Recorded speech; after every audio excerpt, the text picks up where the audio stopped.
je tire mon chapeau au maire en particulier, le maire de Vendôme puisqu'il est là, mais l'ensemble des maires sur l'ensemble de la vallée du Loir ont été extrêmement engagés, attentifs.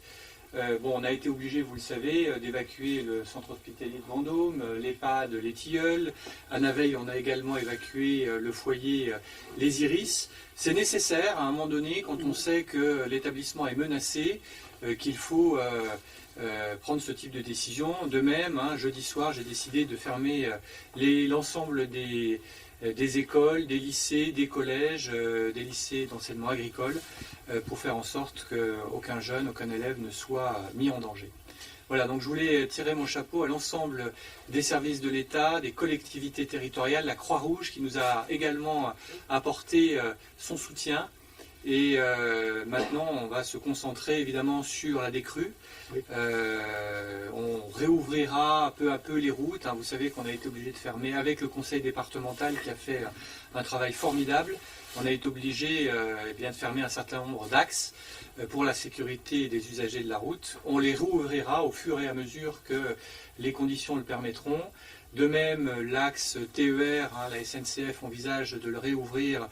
On avait dit 15 heures, il faut qu'on vérifie, c'est l'axe Châteaudun-Vendôme qui avait été fermé. La ligne TGV n'a pas été menacée, donc le fonctionnement n'a pas été perturbé. Et puis on fera évidemment le bilan des dégâts, parce que ça aussi c'est important, dégâts sur les installations publiques, les particuliers, et je veillerai à ce que les assurances soient bien auprès des sinistrés pour que les experts viennent rapidement et que les assurances puissent jouer pleinement leur rôle. Voilà ce que je voulais vous dire. Donc à ce stade, encore une fois, bravo aux uns et aux autres. Il faut apprendre à gérer ces événements, on en aura d'autres. Juste, et j'aurais peut-être pu le dire au début de l'intervention, cet événement, donc encore une fois, un pic de crue à Vendôme à 2,22 m, on est très proche de l'événement de 95, puisqu'on était, monsieur le maire, vous en souvenez, à 2,25 m. Voilà. On avait envisagé, parce qu'il faut toujours envisager les scénarios parfois les plus sombres, une crue qui aurait pu atteindre un pic de 2,60 m. Donc on a travaillé sur cette hypothèse. De toute façon, même si on est un peu en deçà, les décisions qui ont été prises étaient absolument nécessaires. Et encore une fois, pensons systématiquement on est sur des événements à cinétique lente, à bien anticiper, à bien nous coordonner, comme on l'a fait vraiment de façon très efficace. Les parlementaires sont là également, le sénateur Pilfer et le député Marion, qui ont été également très engagés, informés au fil de l'eau. Avec les outils qu'on a, et là aussi je salue les prévisions de Météo France, parce que c'était extrêmement précis, les alertes crues, des outils qui sont partagés, et donc encore une fois, une appréhension vraiment commune de l'événement.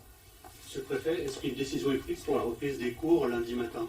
Alors, je prendrai la décision demain, au regard de la décrue. A priori, oui. Si on sent qu'il y a encore des axes routiers, il y a une école qui est aussi vraiment en bordure de Loire, qui a pu être un petit peu inondée, mais je pense que les éléments qu'on a à ce stade montrent que la décrue peut aller relativement vite. Donc je pense que les écoliers pourront retourner à l'école lundi. Est-ce que des entreprises sont impactées à l'arrêt ou partiellement à l'arrêt? Alors, il y a quelques entreprises qui ont été touchées, je pense notamment à des entreprises agricoles. On a veillé, et ça c'était un point sur lequel j'étais très attentif, avec le DDT et le DETSPP, à ce qu'il n'y ait aucun troupeau qui soit piégé par les eaux, ou en tout cas cerné par l'inondation. Donc il n'y a pas de ce point de vue-là aussi, aucun animal n'a été mis en danger.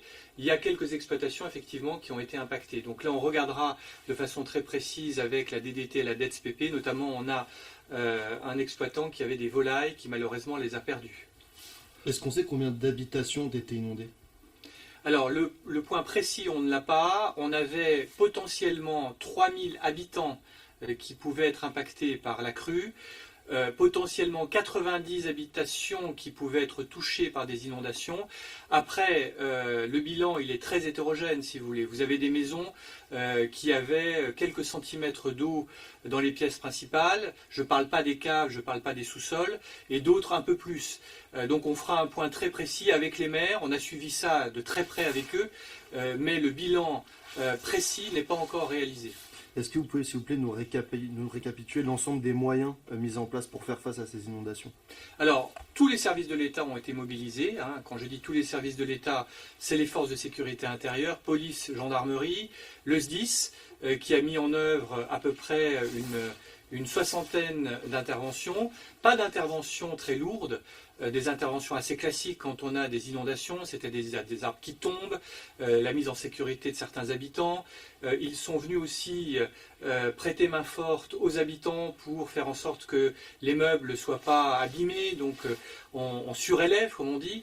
Et puis tous les services techniques, évidemment la DDT, la DETSPP, l'ARS, les services des collectivités territoriales que je tiens également à saluer, le conseil départemental, la protection civile, en l'occurrence la Croix-Rouge.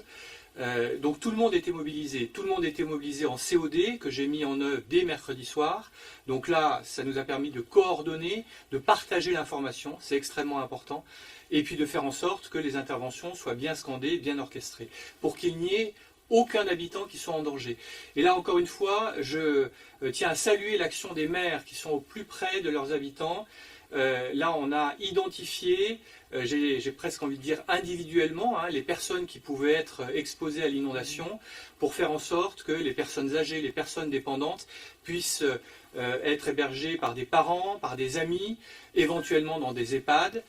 Donc l'ensemble de la chaîne a bien fonctionné. Et je rajoute un point qui n'est pas neutre, c'est la solidarité. Tous les maires me disent, dans les plus petites communes de la vallée du Loir, que les habitants ont extrêmement bien réagi. Ils ont fait en sorte que cette solidarité, cette attention du quotidien soit prêtée aux uns et aux autres. On vient de Saint-Firmin, on était à Naveil. À Naveil, il y a des volontaires, des jeunes qui ont parfois 15, 20 ans, qui sont dans les habitations pour aider les habitants à nettoyer leur maison. Donc ça, c'est extrêmement positif et j'ai presque envie de dire ça fait chaud au cœur. Et mis à part la maison de retraite et l'hôpital, est-ce qu'il y a des maisons qui ont été évacuées? Est-ce qu'il y a même eu des habitants blessés? Non, il n'y a aucun blessé, aucune victime. Et ce que je disais tout à l'heure, c'est l'anticipation a permis de gérer la situation. C'est-à-dire que bien en amont, on savait que l'inondation allait atteindre un certain nombre de maisons.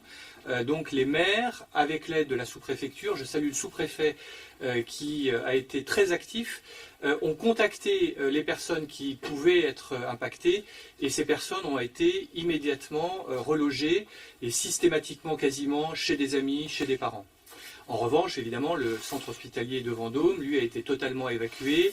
L'EHPAD, les Tilleuls, je le disais, le foyer Les Iris à Naveil. Donc là, on a fait en sorte que les patients puissent être en partie accueillis à la clinique 5 heures, d'autres dans les EHPAD du département, souvent à proximité. Donc là aussi, ça a bien fonctionné. L'ARS a fait un travail formidable. Je tiens également à remercier les entreprises de transport sanitaire qui ont été très réactives et nous ont permis de faire cette évacuation dans de très très bonnes conditions. Là encore, l'anticipation permet de mener à bien ces opérations dans de bonnes conditions.